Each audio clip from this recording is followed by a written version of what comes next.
glance at the camera a lot, but I want to make sure that it Anyway, doesn't he's stop. going to look at the camera because we're making sure it's still recording. Also, we do not have a projector, so I'm going to do this and have my PowerPoint here, but I'm also going to read it off orally so they know what to write. Okay, so now we're going to start. Class is in session. Okay, let me start this. All right, good morning, everyone. Today we're going to do an introductory lesson to the topic we're going to be covering for the next few weeks in class, the argumentative essay. Before the lesson begins, I'm going to give out a worksheet that will guide you through the notes that I'm going to cover today and help you jot down the important information. There will be blanks that you fill in along with the notes that mirror the notes, and we will do the first blank together so there is no confusion on how to do the worksheet, okay? So, we're going to start with the first blank, which is the title. And the title of this lecture is the argumentative essay. So in that first blank, we're going to fill out and put in the word argumentative. Give you guys time to write that in. And do we all understand how the worksheet's going to work? Awesome, perfect. So before we begin our lesson, we're going to talk about the standards we're going to cover during this lesson. So we're covering the standard ELA CC9 10W1, which says that students should be able to write arguments to support claims in an analysis of substantive topics or texts, using valid reasoning and relevant and sufficient evidence. That's the main standard. There are 5 substandards for that standard, which we will cover later on in the lesson. Since this is introductory, we're just going to talk about this broad topic. All right, next we have commonly used vocabulary for argumentative essays. So since we're going to be talking about it for a while, I feel like it's important that we get these generic words down since we're going to be talking about them a lot. A claim is to state or assert that something is the case, typically without providing evidence or proof. Counterclaim is a claim made to refute a previous claim. Rebut is to claim or prove that evidence or an accusation is false.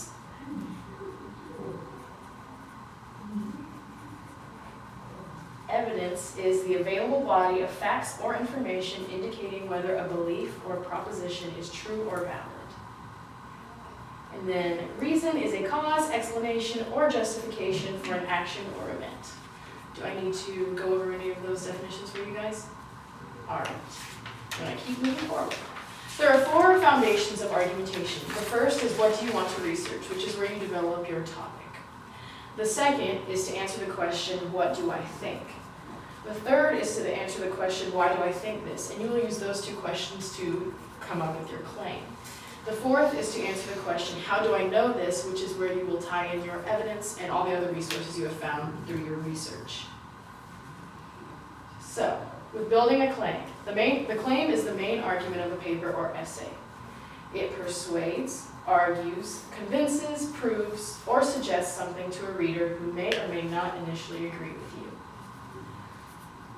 you. It defines your paper's goals, direction, and scope, and it is supported by evidence, quotations, argumentation, expert opinion, statistics, and telling details. It must be argumentative/persuasive and not descriptive. It's very common for students to make it descriptive instead of argumentative. You are arguing for a certain interpretation and understanding for your subject, and it must be specific. If it's too broad, you will not be able to come up with a strong enough argument or find enough evidence to support that argument. It is supported by evidence that can be debated, challenged, such as research, evidence, testimony, and academic reasoning.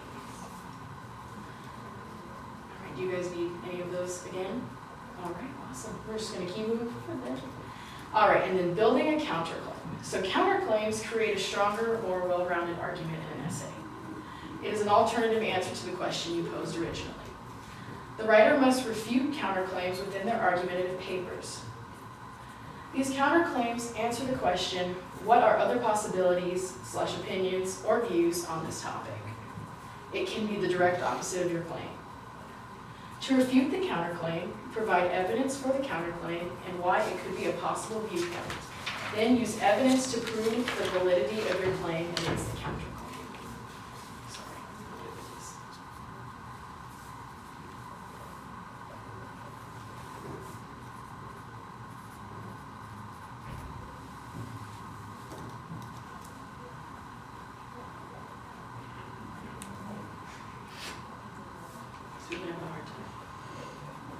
All right, you guys good? All right, I'm gonna use this time right now to ask if you guys have any questions so far.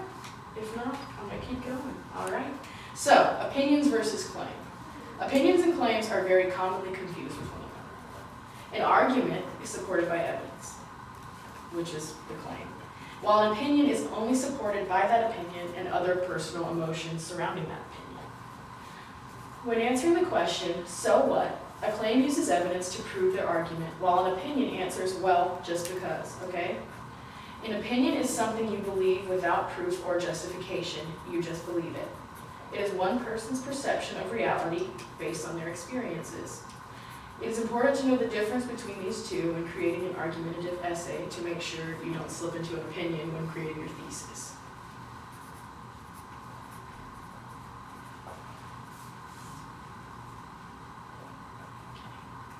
So, here's an example of a claim and a counterclaim. The claim is, Twinkies taste better than other snack cakes because of their texture, their creamy filling, and their golden appearance. This is a claim because it can be supported with evidence. And then the counterclaim is the creamy filling, texture, and golden appearance makes Twinkies the worst tasting snack cake. This is a counterclaim because it is the direct opposite of the original claim and offers a different viewpoint on the topic at hand. All right, so now I'm going to ask you guys some questions. So, is this a claim or an opinion? Virginia Woolf is a more effective writer than James Joyce because she does not rely on elaborate language devices that ultimately confuse and alienate the reader. Claim. Good job, Stephanie. Yes, it is a claim. All right, the next one. Is this a claim or an opinion? I think Virginia Woolf is better than James Joyce. An opinion. Yes, okay, yes, it is an opinion. And then one more, claim or opinion. Twinkies are delicious. They are my favorite snack. Opinion. Yes, perfect. That is an opinion. All right, so now you guys are going to practice it. So you're going to pick a partner. You're going to come up with a topic. You're going to write a claim and a counterclaim to represent that topic on the boxes provided on your worksheet. And then after 15 minutes, we're going to share it with the class. Okay? So you guys can go ahead and partner up and we'll get started. All right, sounds good. Thank you guys so much. Boom. Now we're done. I'm fighting for Stephanie Thank as my you. partner. Yes. Thank you all. Of course.